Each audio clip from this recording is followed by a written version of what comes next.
嗨，大家好，我是躺平叔，今天是2026年6月1号。这一期咱们聊一聊農村老人農村版延遲退休。延遲退休，这個大家都知道，一般的指的是城鎮職工是吧？現在要延遲退休，那農村的老人怎麼也會有延遲退休這一說呢？財新網6月1號刊登一篇報道，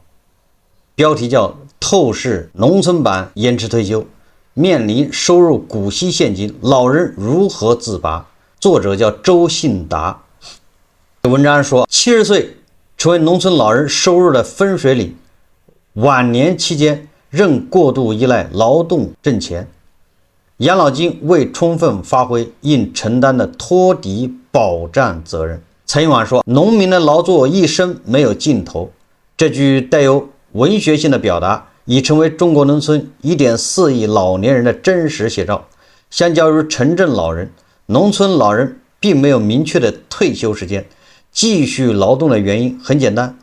現有低收入不能支撐養老。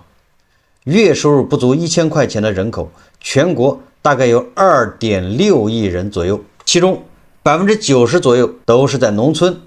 而且這 90% 的農村低收入人群接近 50% 是老年人。這個是浙江大學共享與發展研究院院長李石在中國高層發展論壇2025年年會上展示了這一組數據，也就是這個數字不是空穴來風。關於中國人人均收入的問題，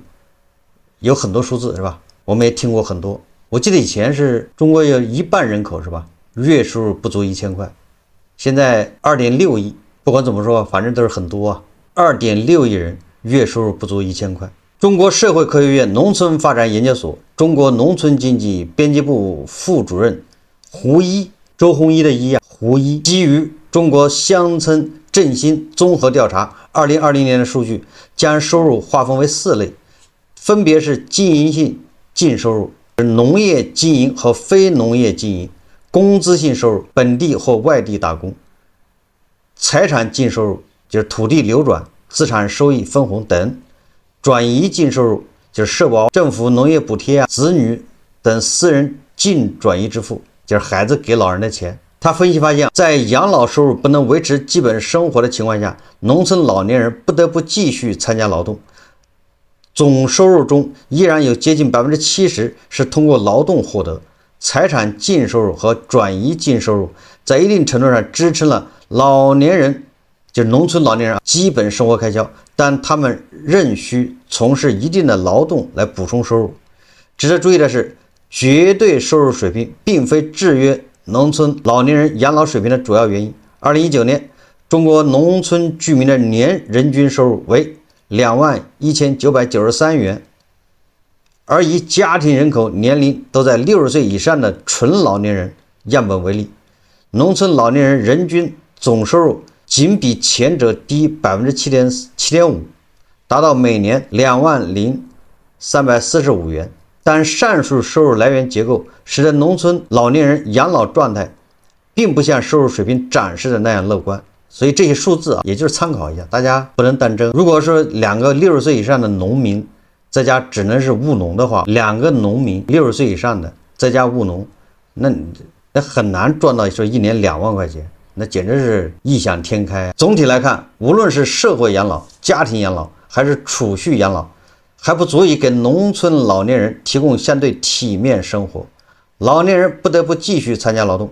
等於處於一種延遲退休狀態。胡一在論文《中國農村老年人收入結構與收入不平等》中寫道。那麼具體來看呢，社會養老部分，農村老年人的人均社保收入3746元，佔個人總收入的 18.4%。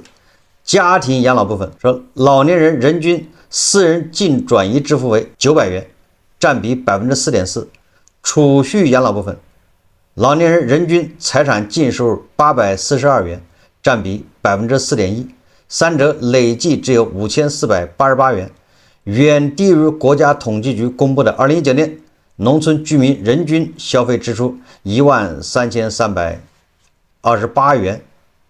也就是說，農村的老年人，你的國家給你的每月的養老的錢，還有你子女給你的錢，你有的老人還有一些存款，儲蓄啊，那也不有利息嗎？这被动收入把这些加到一起，一个月5500塊，他算过平均。那这个不是一个月，是一年5500塊，那比国家統計局統計的2019年啊，農村居民人均消費支出13300，那你這還差8000塊錢呢，就不夠。那這8000怎麼辦呢？說白了就是通過勞動，你就是幹活，這是算大賬。相比2019年，這幾年農村老年人收入有所增長，但收入結構整體變化不大。胡一告訴財經網說，另據中央財經大學社會與心理學學院社會學系教授丁志宏採用2020年全國人口普查長表數據測算，說養老金佔農村老年人經濟生活來源比重僅10.4%，比城市老年人低了60個百分點。相比之下，農村老年人的勞動收入和家庭其他成員供養佔比達到34%和42%，分別比城市老年人高出26和25個百分點。也就是農村老年人的養老主要靠勞動收入和家庭成員供養。你想家庭成員供養，那老年人生活質量也是比較差的。這實際上就像你大學畢業找不到工作啃老，那啃老的心情是什麼心情？老了以後啃子女的其實也很難受，得看子女的臉色啊。而且有的老年人看子女也不容易，子女你不要以為子女好像在城裡面或者在哪兒打工挺能賺錢，實際上壓力非常大。老年人也知道，所以伸手跟子女要錢呢，那都是不得已而為之，過不下去了，否則一般的也不會輕易要子女的錢，因為大家知道掙錢不容易。多位受訪專家指出，養老金在農民晚年生活中主要起到兜底保障的作用，但現階段低水平尚不足以為農村提供足夠的安全感，不得不向外尋求勞動性收入，包括種地、集體經濟、土地流轉、打零工等途徑。多項數據指明，當前中國城鄉居民養老金待遇每月250元左右，很多地方達不到，比如我們這兒就達不到，我們這兒就是一個月大概150，到不了150，現在它是250，那肯定全國平均，你把北京、上海那郊區的農民都算到一起了，還珠三角的是吧？那這麼一除250，這一數字僅是退休職工和機關事業單位人員的1/15和1/30，更低於2024年全國農村最低生活保障平均標準的594元。今年5月提請14屆全國人大常委會審議的農業法修訂草案明確，國家把增加農民收入作為農村農業工作的中心任務，縮小城鄉居民收入差距，扎實推進共同富裕。不過，對於農村老年人來說，增收並不容易。這個財新網說，終身勞動如股息陷阱。財新採訪了解到，年輕人外出打工普遍，目前留在村裡種地的基本都是65歲以上老年人，甚至不乏70歲、80歲以上的身影。他們大多猶如超齡，失去城市裡的工作機會，返回老家種地謀生。根據西安交通大學公共政策與管理學教授靳曉怡研究，到75歲之前，仍有過半的農村老年群體在勞動，80歲農村老人參加勞動參與率仍超過20%，其中農業勞動佔比最高，非農受僱形式次之，且以男性為主。種地帶來的收入並不豐裕，尤其在耕地資源稀少的西部地區，四川雅安市石棉縣彝族鄉原根村村支書毛真芳告訴財新，高山地區很少種植經濟作物，糧食作物以玉米和土豆為主，按照每斤1.3元計算，1畝地年產量1000斤，一年營收1300元左右。如果換成花椒、大白菜，年收入提高了1300元，不過前期投入的時間和人力成本也很高。在縣城找個服務業工作，每個月至少能保證3000元。農民起早貪黑撲在地裡，就是富不起來。更何況老年人體力跟不上，遇到自然災害再減收，一年到頭光靠種地就只能買一頭年豬。他說遼寧鐵西縣西三家子村一名村民回憶，他說2024年暴雨澇災時，旱地直接每畝減產200多斤，所以這幾年糧價也不穩定，水稻價格本來應該是苞米的1倍，現在年頭好也就每斤1.6到1.7元。河北邯鄲市大名县，就大名府啊，《水滸》裡面的大名县一位村民表示，今年受雨水影響，大蒜該種的时候沒種上，該收的時候收不成，結果蒜價大跌，1畝蒜光本錢就下了3000元，但只賣得出2000元，近萬里賠1000元。今年河南還有什麼地方？山東那附近還有安徽，就那一塊蒜苗、蒜苔不都已經又是泛濫是吧？蒜苔不值錢，种蒜苔的農民恐怕今年又慘了，成片的蒜苔你賣不了啊。人工抽蒜苔那玩意兒機器还不行，只能人手工去抽。这个文章說種地啊好像賭博一樣，不種沒飯吃，種不好往裡搭錢。他今年70歲，每月養老金200元出頭，一人要種6畝地。說實話啊，他這個做法不可取。他要種6畝地，他每個月養老金200，6畝地他應該是租出去，大戶用機械種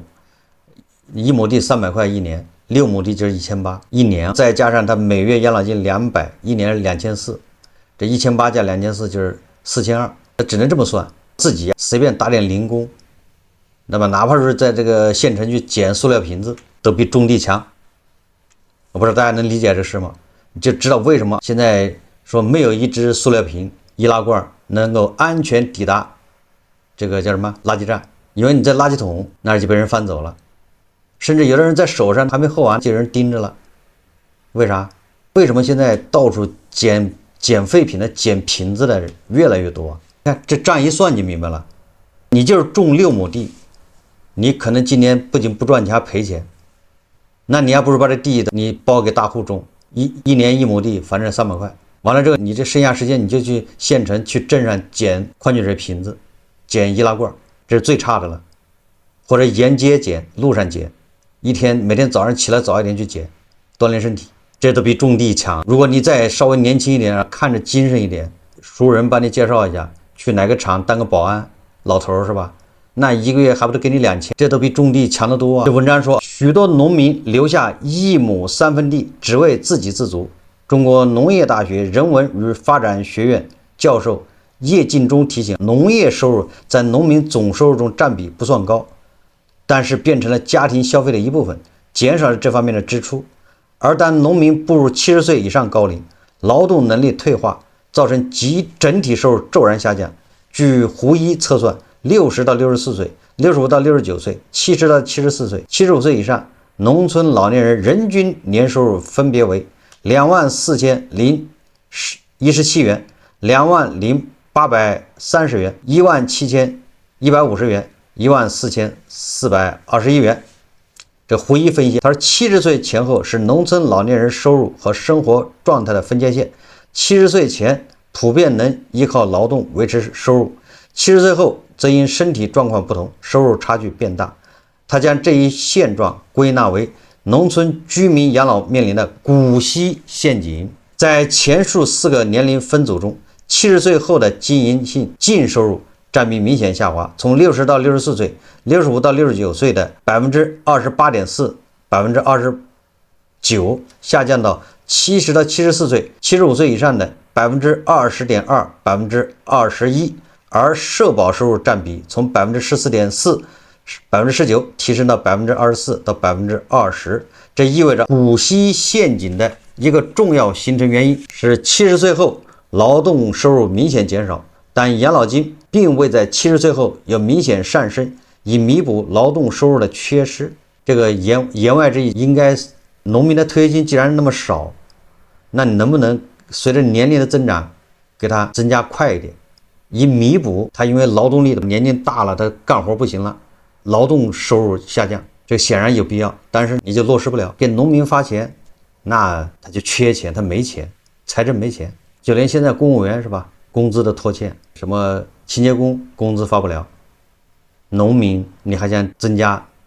上哪兒找錢去呢？過於依賴勞動收入，使農村老年人面臨的比農村整體更高的收入不平等。這種不平等隨年齡增長而擴大，進一步降低了老年人的福利。胡一說，不過他同時提醒，養老金在老人收入結構中佔比沒有穩定標準，單純以佔比高低來衡量養老金水平並不合適。例如，有的老人養老金尚可，同時自己又有勞動或財產收入，可能導致其他方面收入佔比較高，養老金佔比較低。而一些老人養老金本身不多，但幾乎完全沒有其他收入，反而使得養老金佔比較高。蔡英文說，削弱的土地保障，有些無法種地的農民選擇土地流轉，即將土地經營權承包給村集體或者企業，按照每亩地每年收取一筆費用。他說，不過土地流轉並非完全順暢，還需考慮價格是否成規模的因素。胡一指出，這幾年土地流轉租金雖然有所上漲，但在相對偏低的山區、丘陵地區，土地流轉租金一般也就300到500元。這個專家也不知道怎麼調研的，這我不調研我都知道這價格多少。500那是什麼地方？那是絕對是靠着城市附近。他說，山地丘陵地區土地流轉租金300到500，這太樂觀了。這個山地和丘陵大概即在北京或者在上海周邊。你看我們這兒的山地丘陵，你能租出去就不錯了，都沒人要。山地和丘陵人家沒法種。南方一些老人家裡只有2-3亩地，一年流轉租金可能不到1000元，單靠土地流轉租金養老也比較困難。那當然了，你靠土地流轉養老，刚才已經算過了，就是1亩地一年200塊，10亩地就是2000。一般老人哪有那麼多地？家裡人再多，對吧？現在人均是1.5亩，東北多，這個中部省份就是1.5，到了浙江、福建、廣東恐怕只有幾分地，7、8分，有的時候5、6分地。毛正芳稱，村子共有1000多亩耕地，但比較分散，且靠许多山地整合起來，不容易吸引承包商。西三家子村在2012年成立萬興水稻種植專業合作社，基本實現了全村土地流轉，村內耕地3560畝。村支書聂家強记得，但是挨家挨戶上門宣傳也遇到一些阻力，村民都是土地流轉陌生，突然不種地難以轉變思維，最終利用村內人脈關係，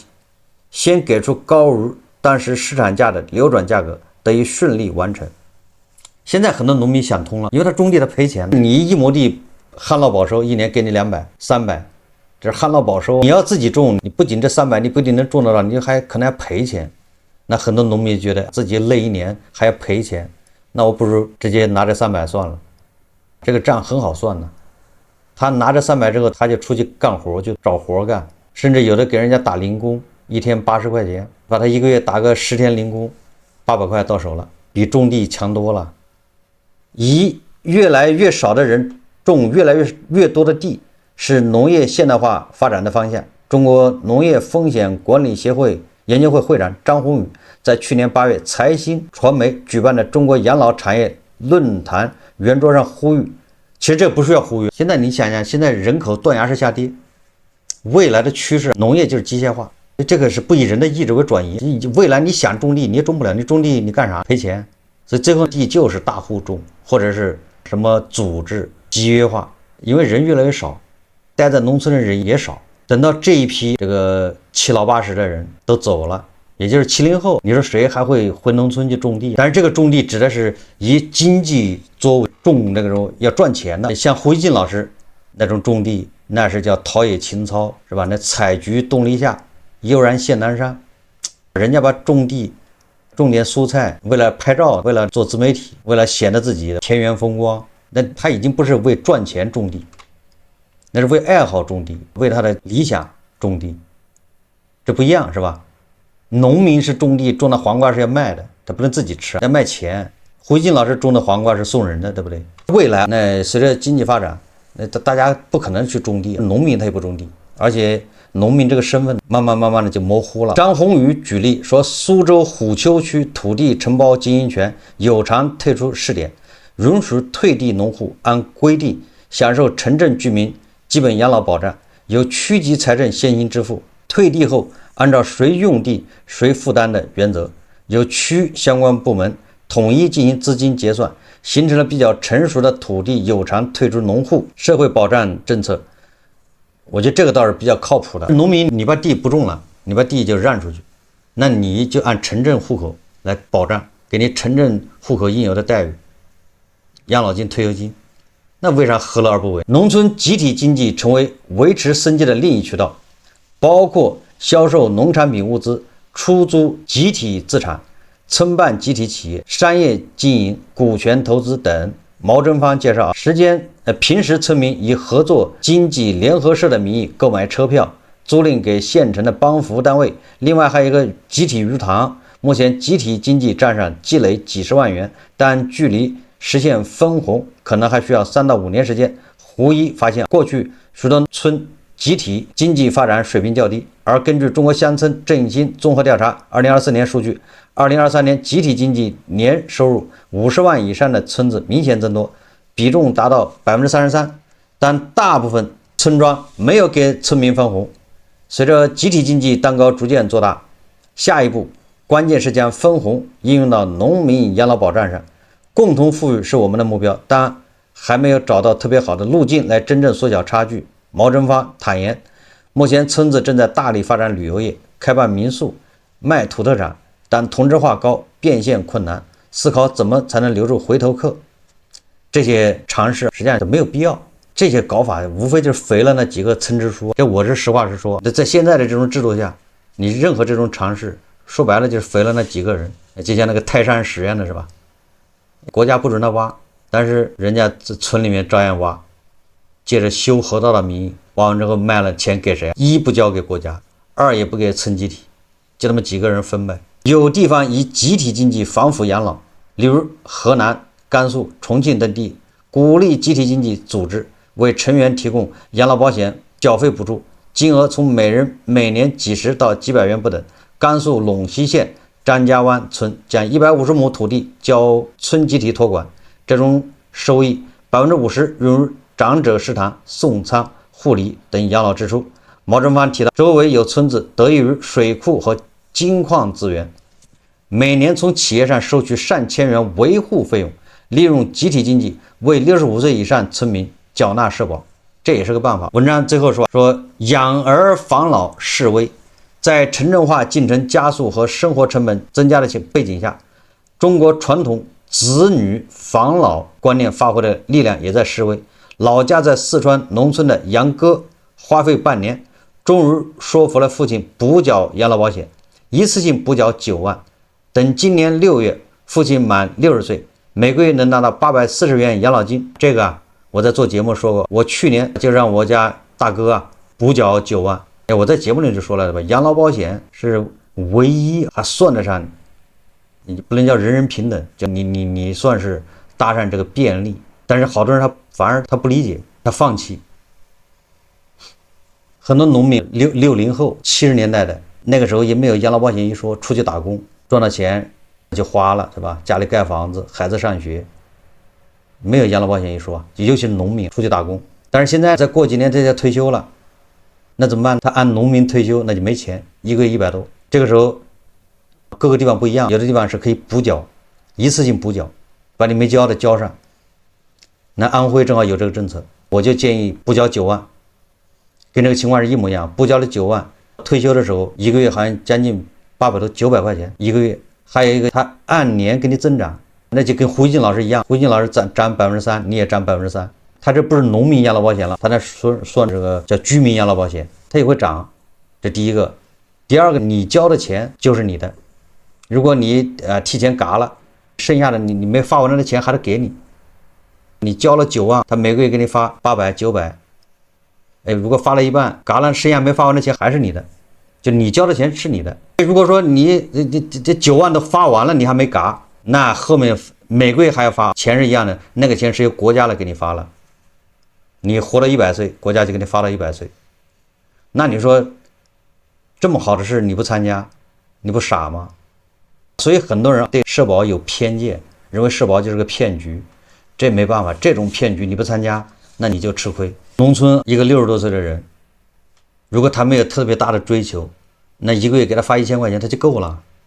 管自己吃喝，完了之後再種點菜，而且這個還隨着每年逐年遞增。楊哥有個姐姐，但兩人都沒能為這筆補繳費用提供經濟支持。他說我也是一個打工人，我也在攢錢，我用錢的地方有很多，有時候還需要父母資助。楊哥之前在杭州一家工廠當普工，因身體原因辭職後，至今失業1年多。姐姐去年發生意外，腦出血，在醫院救治了很久，這筆錢最終花了靠打零工為生的父親1/3的積蓄。胡一表示，大多數農村家庭的子女進城務工，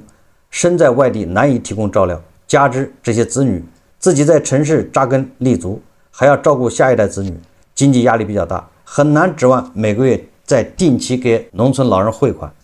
西三家村一名63歲的女性村民稱，家中有1兒1女，女兒在沈陽医科大學讀博士，每年學費4000元，兒子由於勞動由于村里动輒10到15萬的彩禮和買房壓力，快40歲還沒有結婚，子女前途讓他很是發愁。現在他和老伴兒在合作社插秧和開車，農忙的半個月期間，每天分別掙250和300元。此外，就靠每人3畝多地土地流轉收益，一年接近6000元，養老金每月1800元左右。農民哪有什麼資格談養老？自己日子可以湊合過，子女的不能含糊。他感嘆了，村裡有快80歲的還在澆地上水的老頭，我們也沒有什麼時間計劃，只要身體還撐得住，能多幹一天是一天吧。城市職工有退休制度，退休之後不工作，靠着退休金就可以生活。從公平角度來說，應該讓農民也能實現退休，到了一定年齡之後，可以不在土地上勞動，哪怕有地不租，不靠子女養，也能維持基本生活。他認為，從目前的消費水平以及學界普遍認知來看，養老金應該實現基本的保生存，也就是至少達到500元左右的標準，這也與低保水平接近。多名農民受訪時均表示，養老金至少提高到500元，能保證每月柴米油鹽基礎生活開銷和保障。這個我在5年前就說了，實際上農民的養老金不要搞大躍進，什麼一下上來就搞到1500一個月，甚至有人說跟城市一樣，那個東西這種建議那就只能讓這個計劃沒法執行，胎死腹中。這個反而是叫知難而退，實際上叫循序漸進。循序漸進什麼意思啊？循序漸進當然不是說一年漲20，那叫什麼循序漸進？先漲到300。以我对農村的了解，你先把每個老太太60以上的，300以上的先不用管它，300以下的全部提高到300，先到300这個水平線上統一做到，再穩一穩，再有個2年時間，統一提高到500，就這個底線不停的往高抬高。你珠三角有錢的地方，你可以多發一點，中西部你窮的地方少發一點，但是你最低不能低入300，過2年之後就最低不能低入500。中部地區農民一個月500，他至少柴米油鹽他能管，這個菜他自己種，他田間地頭還有種菜的地方，這基本上的一個月500的可以讓他很不說體面的生活啊，至少讓他不用太焦慮。他一個月500塊錢，後面你說再怎麼提高到1000是吧？我們再怎麼統籌，再最後慢慢的跟城市拉平，有一個5年計劃或者10年計劃都行。你一個10年計劃，通過10年把農村的養老跟城市居民拉平一樣，那怎麼一步步来，而不是說上來第一步先搞到2000，那他沒錢。我不說了嗎？地方政府連現在公務員工資都發不出來，你讓他一個人掏2000，那好了，他直接就連20都不想出了。那這個文章它基本上就結束了，後面說優先增加高齡老人養老金，再覆蓋至中齡老人，同時拓寬籌資渠道，比如鼓勵有能力的農村集體經濟組織向高齡老人提供補貼，加強養老服務等。這個我們在以前節目說過了，你要給人發錢，那沒錢，為什麼？因為發錢誰收到錢誰得好處，發錢的人得不到任何好處，完了發钱的人還得絞盡腦汁去籌錢。大家一定要想象，这錢不可能是天上掉下來的，那他都想辦法從這兒挪那兒挪，從這兒擠那兒擠。你想想，作為一個縣裡的負責資金的人，什麼財政局的或者什麼債務科的，那這些人都天天絞盡腦汁從這兒找點錢，那兒擠點錢，把這個泥巴賣成金子的價格，把低空經濟賣掉，他忽悠錢進來幹啥？發給你這些農民，那他有什麼好處？那這找來的錢當然是搞工程，對不對？搞工程婆羅門才能賺錢，七大姑八大姨才能跟着後面分配跟，把這錢幾個億拿來這個，你發400，他發300，這麼發下去，你想的這個工作積極性都沒了。我跟着到處找錢，或者就給這麼發掉是嗎？我也沒好處。我找來的錢最好是搞工程的，修景觀是吧？反正是工程就行，工程七大姑八大姨還能跟後面承包点工程，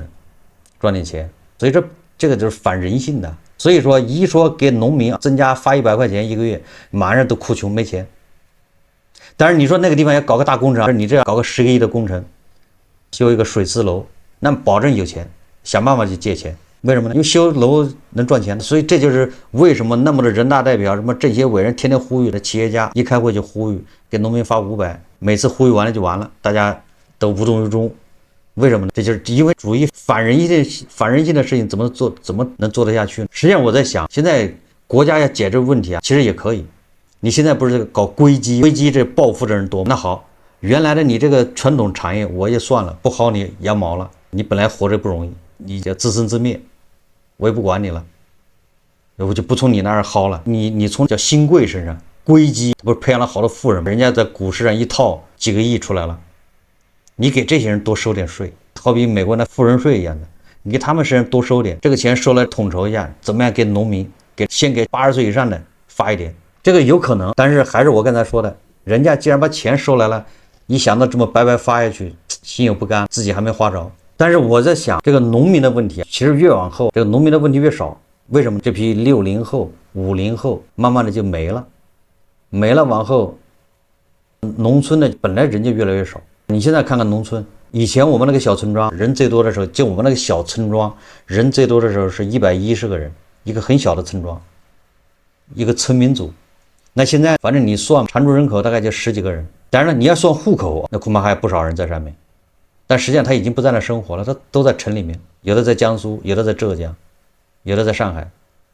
還有的在國外。但是你要統計戶口，恐怕人還不少。但是實際上他常年不在那兒，家裡房子都塌了。中國像這樣的地方很多，所以說我覺得農村問題，你越往後他依附在土地上人就越來越少。以我們家為例，我爸名下承包的土地大概13、14亩，那在上個世紀90年代，土地承包不是50年不动嗎？那個時候承包的，那個時候好像人均是1.2畝，我們家大概当時算来算去10來個人，好，大概13亩地吧。但是現在對應的這13亩地，我們家沒這麼多人了，5、6個人，也少了一半。你比如我的戶口已經不在那兒了，我分地的時候我的戶口還在，所以我名下還有地，算是承包的。但是後来這戶口已經遷到北京了，還有其他的遷到外面，所以說實際上那对應的地，你想想就只有一半的人了。所以像我們家這情況，那普遍的很，都是這樣，土地上对应的人越来越少。所以你再假以时日，是吧？你再过個10年，這情況是更嚴重。所以我覺得農村的問題，隨着時間它慢慢就解決了。也就是你再不解決，你後面想解決都來不及了，人都已經死了，老年人。所以說，為了體現你這個制度的優越性，你為了這個體現你這政府的比別人厲害，那你現在給80的趕緊發點，趁他們走之前，是吧？沐浴一下這種光輝恩情。一個制度如果不讓他的農民，不能讓他底層人過得叫生活無憂，那你說再強大有什麼意義？那就是那幾個人的強大。胡一金老師那種強大有什麼意義？多少億人，3億5億的人，月均收入只有1000塊，那就是為了襯托胡一金老師那種偉大是嗎？就是為了襯托張維為老師，我們清朝是遙遙領先。那月均收入1000以下的那些人，那都是蝼蚁是嗎？所以說得出個簡單的結論是不想解決，有沒有動力 ？GDP 第2，這個增速那是首屈一指，在全球都是很厲害的，各種宏大的工程。再加上你在海外一免多少亿美元的債，那怎麼就在農民這點一個月180塊錢的事情上面解決不了呢？所以說不是解決不了，不是沒有錢，歸根結底是不想解決。好，這期節目我們就聊到這裡，感謝大家收看。如果喜歡我的節目，歡迎訂閱轉發，也可以在下方留言評論，謝謝大家。